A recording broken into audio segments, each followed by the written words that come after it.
অনুৰাধাজ ব্লগলৈ আপোনালোক সকলোকে স্বাগতম জনাইছোঁ। আজি মই বনালোঁ অমিতা দি ছাগলী মাংস, খাহী মাংস বনাইছিলোঁ অমিতা দি। আহকচোন কেনেকৈ বনালোঁ চাওঁ। মই ছাগলী মাংস লৈছোঁ প্ৰায় 3 পোৱামান।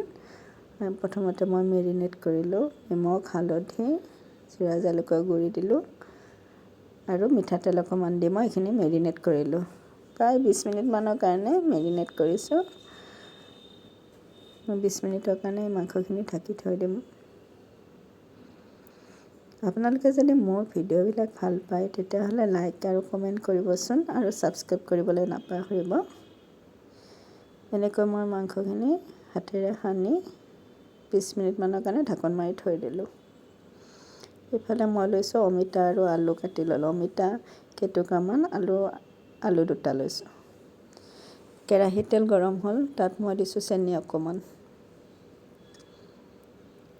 তাৰপিছত মই এড কৰিলোঁ পিঁয়াজ, কাটি থোৱা পিঁয়াজখিনি। শুকান জলকীয়া আৰু ইলাচি দালচেনি দিবলৈ পাহৰিছিলোঁ, পিছতেই দিলোঁ পিঁয়াজৰ লগত। এয়া মই এনেকৈ লৰাই চৰাই ভাজিলোঁ। আদা নহৰু পেষ্ট দিলোঁ। মই এইখিনি পিঁয়াজখিনি পূৰা ব্ৰাউন কালাৰ নোহোৱালৈকে এনেকৈ ভাজি থাকিম। ইয়াত দিলোঁ জিৰা জালুকৰ গুড়ি অকণমান, আকৌ দিলোঁ।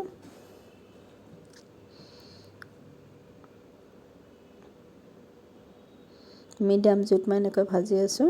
তাৰপাছত দিলোঁ মেৰিনেট কৰি থৈ দিয়া মাংসখিনি। এনেকৈ মিডিয়াম জুইতে মই লৰাই চৰাই মেৰিনেট কৰি থৈ দিয়া মাংসখিনি ভাজিলোঁ।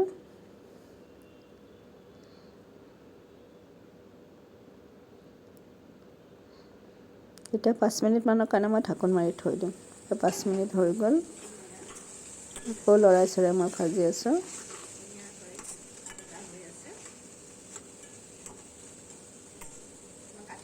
ইয়াত মই এড কৰি দিলোঁ কাটি লোৱা অমিতাৰ টুকুৰাকেইটা আৰু আলুৰ টুকুৰাকেইটা।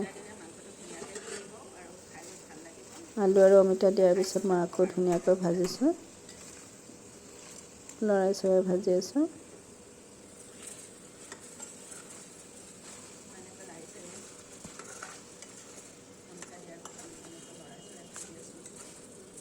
মাংসই যেতিয়ালৈকে তেল নেৰে মই তেনেকৈ ভাজি আছোঁ।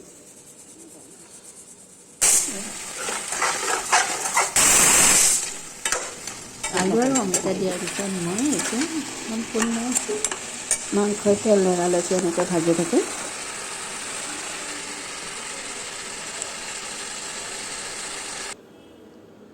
এনেকৈ মই হাই ফ্লেমতে ভাজি আছোঁ, সেইকাৰণে খুব লৰাই আছোঁ, নহ'লে তলত লাগি যাব পাৰে। ধুনীয়াকৈ ভাজ খাইছে আৰু সেইফালৰ পৰা আকৌ পঢ়া বাদ দি খিৰিকীৰে চাবলৈ আহিছে, মাংসৰ গোন্ধ ল'বলৈ আহিছে। পিছফালৰ খিৰিকীৰে চাইছে আহি, পিছফালৰ বাৰাণ্ডাৰ খিৰিকীৰে। প্ৰায় ভজা হৈ গৈছে। 10 মিনিটমানৰ কাৰণে এনেকৈ একদম ঢাকন মাৰি দিলোঁ। এইখন ঢাকন দি চাইছে।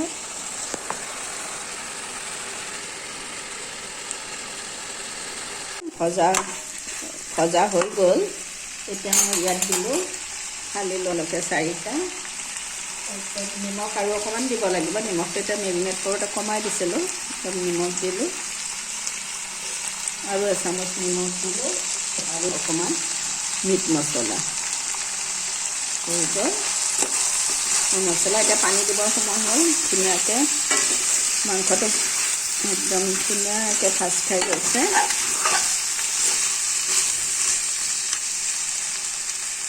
মাংসটো মছলা এৰি দিবলৈ ধৰিছে, তেলটো এৰিব ধৰিছে। এতিয়া মই ইয়াত দিম পানী, জোখমতে পানী দিম। এতিয়া জোখমতে পানী দিলোঁ।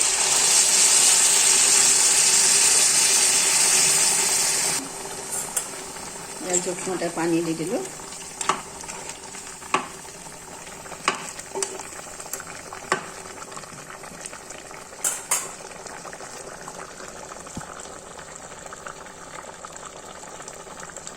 ধুনীয়াকৈ উতলিব ধৰিছে, গৰম পানী দি দিছোঁ। ধুনীয়াকৈ উতলিছে। মই আৰু অকণমান পানী দিম, কাৰণ মাংসটো সিজালৈকে পানীটো অলপ কমি যাব লাগিব। এইটো জোখত পানী দিছোঁ। তাৰপাছত অকণমান মাংসটো সিজে মানে পানীটো কমি যাব। এতিয়া 10 মিনিটমানৰ কাৰণে মই মাংসটো ঢাকি থৈ দিম। 10 মিনিট পিছত চাম। 10 মিনিট হৈ গ'ল। এতিয়া মাংসটো ধুনীয়াকৈ উতলিছে, আলু আৰু অমিতা সিজিছে, অকণমান মাংসটো থিৰ লাগিছে। হৈ গ'ল মোৰ অমিতা দিয়া ছাগলীৰ মাংস। বাতি এটা তেনেকৈ উলিয়াই ল'লোঁ। আজিলৈ ইমানেই। বহুত ধন্যবাদ থাকিল আপোনালোকলৈ।